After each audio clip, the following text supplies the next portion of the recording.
Per il 29 novembre prossimo è stato annunciato uno sciopero da parte di UIL e CGIL. Siamo con il segretario di UIL Rovigo, Ginio Gregnanin. Quali sono le motivazioni?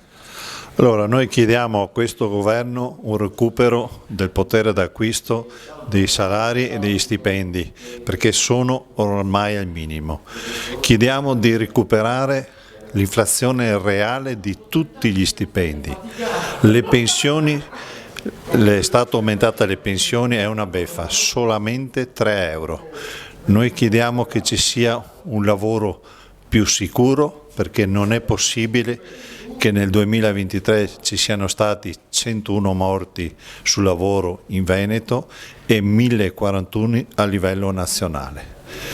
Il recupero del cuneo fiscale per 5 anni è lo stesso stipendio che un lavoratore si troverà a dicembre e lo stesso a gennaio, non avrà nessun aumento sulle buste paga. Dove diciamo a questo governo dove recuperare i soldi? Dagli extra profitti? Dove recuperare dall'evasione fiscale? Questo governo non può continuare a fare condoni fiscali e non preoccuparsi dell'evasione fiscale. Siamo con Pier Alberto Colombo, segretario generale di CGIL di Rovigo. Quale sarà un po' il programma di questo corteo che partirà a Rovigo di questa giornata di manifestazioni e sciopero?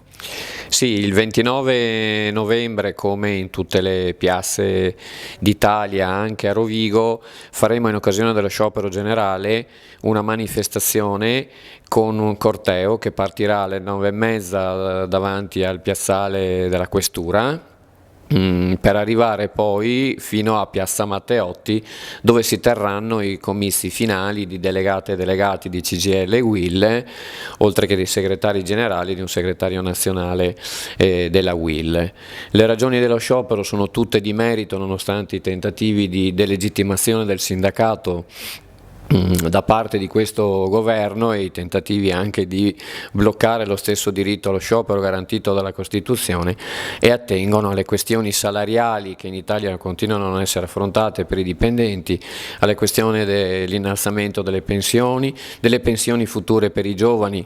E noi ricordiamo sempre che siamo seduti su una bomba sociale che non si vuole affrontare, perché chi andrà in pensione fra 30-40 anni rischia di andare in pensione a oltre 70 anni, tra l'altro con delle cifre davvero basse. La precarietà che continua ad aumentare non viene affrontata da questo governo, e tutta la questione dei maggiori investimenti sia nel personale che nelle strutture, soprattutto della medicina territoriale, che nel nostro territorio è ancora più importante, su sanità pubblica oltre che istruzione pubblica. Le risorse ci sono, bisogna andarle a trovare dove il governo non vuole andare a trovare, quindi una vera lotta all'evasione, la tassazione che non sia la metà di quella dei dipendenti da parte di rendite finanziarie e patrimoniali, le grandi rendite finanziarie, oltre che i profitti che molte imprese hanno fatto e che sono state la vera causa dell'inflazione che ha invece flagellato stipendi e pensioni negli ultimi 3 anni.